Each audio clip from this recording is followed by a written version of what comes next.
Hillar, rekordiline arv osavõtjaid Võhandu maratonil 13 kordaga, aga teile ilmselt õnnelik number? Seda kindlasti, jah. Et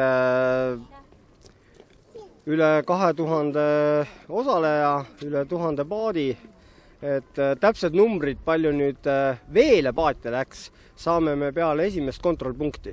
Et siis on meil väga täpsed andmed nendest, kes on vee peal. Et sellise rahva arvu juures on paratamatu, et keegi jääb haigeks, on muud probleemid, et on ümbrikuid, mida ei ole välja võetud. Võhandu maraton ise vist on kaubamärk, mis juba müüb ennast ise või olete selle turundamise nimel vaeva ka näinud, tööd teinud, et nii palju osavõtjaid 16 erinevast riigist osalema saada? Töö käib aasta ringi ja oleme võtnud peaaegu kõik need riigid on võetud nii-öelda üksi pulki ette, leitud sealt kontaktid, võetud inimestega ühendust, palutud jagada informatsiooni, päris hulga raha muidugi suunatud sotsiaalmeediakanalitesse, sest see on see koht, kus saab inimesi kätte ja kus saab inimestele seda infot jagada. Et töö käib aasta ringi.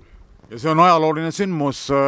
Kas on teada ka võrreldavaid üritusi maailmas, ega väga palju vist ei ole nii suur osavõtjaskonnaga, nii et selles mõttes on Võhandu maailma vaieldamatult üks suurimaid veespordisündmusi? Jah, on suured maratonid Lõuna-Aafrikas, on omapärased maratonid, kus on osavõtjate arv piiratud, näiteks Yukon River Quest Kanadas, kus lubatakse ka ainult 100 paati.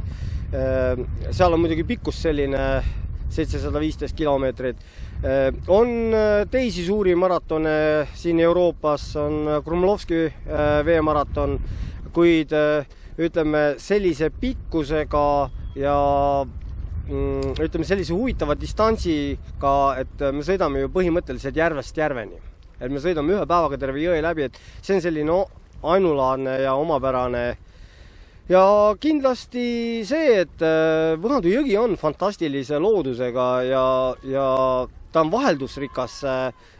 Seal pead kogu aeg tööd tegema, seal on järsud kurved, ilusad vaated, pikad sirged. Seal on nagu kõike, mida sa nagu üks aerutaja hing võib tahta.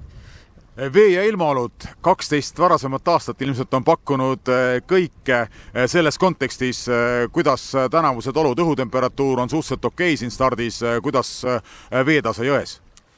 Veetase jões on väga hea.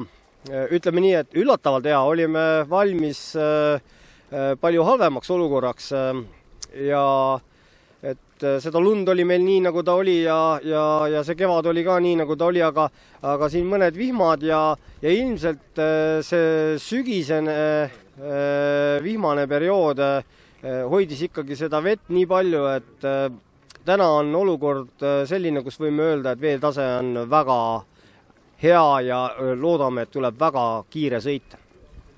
Jõgi teadupärast elus keskkond, kas ilmaolud tänavune talv, kevad on midagi trassil muutnud ka, mõnes mõttes üllatanud või näiteks Koprat teile seal mõned takistused teele veeretanud või selliseid üllatusi ei ole olnud? No, kõige värskem üllatus tuli eile kell 8, kui õhtul oli väga tugev tuul, siis peale Paidra kontrollpunkti murdus väga suur mänd üle jõe, et läks kohe mitu tundi ja mitme talumehe abi vaja, et traktoritega ja saemeestega see nii-öelda likvideerida, sest jõgi oli täielikult kinni seal. Pakud võitja ka välja, võitja aja on olnud mahtis stardiprotokollile pilku peale visata, vanad teada-tuntud tegijad ilmselt stardis nagu alati. Jaa, eile ajasin juttu mitmekordse Võhandu maratoni võitja Joonas Rogauskasega ja seisime staabi kõrval, kus oli pargitud siis ka Tarmo Tootsi süst ja kui Rogauskas seda nägi, ütles, et ai, Tarmo tuleb, no siis läheb põnevaks. Et loodame väga, et täna tuleb võit Eestisse. Väga loodame. Aga soovime sulle edu ja pikk ning töörohke ööpäev on ees ootamas ja rohkemgi veel.